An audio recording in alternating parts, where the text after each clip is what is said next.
નમસ્કાર, YNN ન્યૂઝમાં આપનું સ્વાગત છે। સમાચારમાં વાત કરીએ તો ચૈત્ર સુદ પૂનમને હનુમાન જયંતિના જન્મોત્સવ તરીકે ઉજવવામાં આવે છે, ત્યારે વિવિધ હનુમાનજી મંદિરોમાં હનુમાનજી જન્મોત્સવની ધૂમધામપૂર્વક ઉજવણી કરવામાં આવી રહી છે। વડોદરા શહેરના સયાજગંજ વિસ્તારમાં આવેલા કાલાઘોડા સર્કલ પાસે આવેલ પંચમુખી હનુમાનજી મંદિર ખાતે હનુમાન જયંતિ મહોત્સવની ઉજવણી કરવામાં આવી હતી।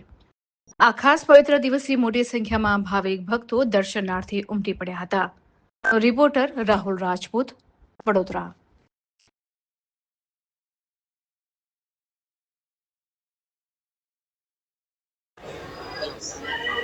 જય શ્રી રામ। આજે વડોદરામાં આવેલું કાલાઘોડા ખાતે શ્રી પંચમુખી હનુમાન મંદિર દેવસ્થાન ટ્રસ્ટ સંચાલિત સવારથી ચૈત્ર સુદ પૂનમ એટલે કે શ્રી પંચમુખી હનુમાનજી દાદાનો જન્મોત્સવનો આજે સવારથી બહુ ઘણી રીતે સરસ રીતે ઉત્સવ અહીંયા તમે જોઈ રહ્યા છો।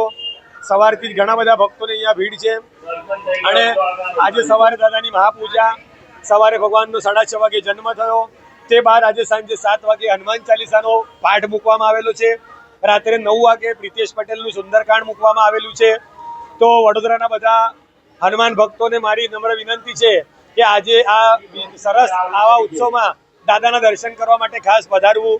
અને આજે દાદાનો ઉત્સવ થઈ ગયા બાદ તારીખ 5 તારીખે રવિવારે કીર્તિ મંદિર દત્તાત્રેય મંદિરના પરાંગણમાં આપણા પંચમુખી હનુમાનજી દાદાનો ભંડારો રાખવામાં આવેલો છે બપોરે 12:30 થી 3:30 વાગે। તો એ મહાપ્રસાદીનો લાભ લેવા માટે બધા ભક્તોને ખાસ પધારવું એ મારી નમ્ર વિનંતી છે। દર્શનાર્થે પધારજો। જય શ્રી રામ। મારું નામ રિંકુ મહારાજ, પુરાણિક પરિવાર। જય Shri Ram. Subscribe now and press the bell icon. Never miss an update.